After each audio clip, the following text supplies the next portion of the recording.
So let's talk big picture for just a second, man, because I always dig your input. And especially since you are populating the planet, At uh, an how do alarming you? rate. Yeah, right. Like you got you got a solid ratio going, Ted. Mm. Well, so how do you kind of see us getting out of this? Like, what do you kind of like? Where do you, if you have hope, where do you get it from? And obviously, you have some because you're making people. Yeah, yeah.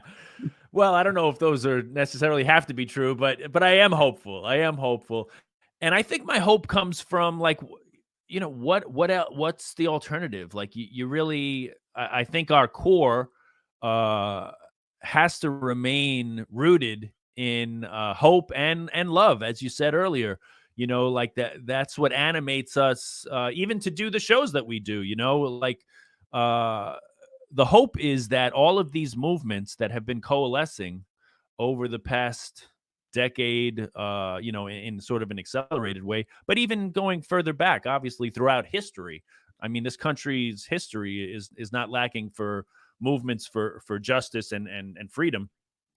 So yeah, I feel as though we're part of a continuum. We're part of a continuum of movements that are advocating for justice. So now, with things being even more dire, as you say, with the climate crisis, and capitalism really shows no signs of slowing, despite the ample evidence that a 180 is called for.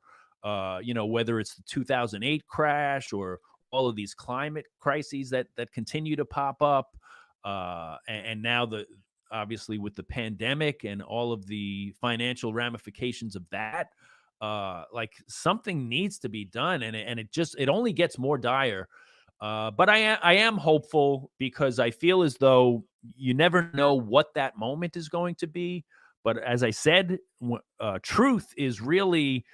I have a firm belief that truth, even if it takes time, it does rise to the top, and people coalesce around truth. So I wanted to ask you this one thing too, because you were asked, it might have been on the Jimmy Dore show or something else, but you were asked just about electoralism in general, and your answer was just so like just short and perfect, where you just said like, look, somebody who has the views that I do, we're just in this country just not represented on the ballot. Like the views that I have are just not represented on the ballot, which is true about you, is true about me, is true about most of the people who watch this show. So, do you ever see that changing? Well, it does seem as though, at least on the surface, like there's lip service towards a lot of the things that you talk about on your show, and I talk about on mine, and obviously Jimmy. And it is funny that comedians are kind of at the center of amplifying so many of these messages. But I am hopeful that uh, in the electoral realm, although I think that's almost like the last realm that adopts it. Like, it has to happen at the grassroots level. It has to happen like we're talking about it, that activist networks are talking about it. And then it has to then get to the politicians where there's pressure coming from below. So I don't put a whole lot of faith in electoral politics, but I do think that things are getting so dire that you know, business as usual can't stand anymore. And whether it's the next presidential election, hopefully it will be, or the one after that, someone has to make inroads that is genuinely articulating all these types of things, because really the future of the country, of the planet, probably depends upon it.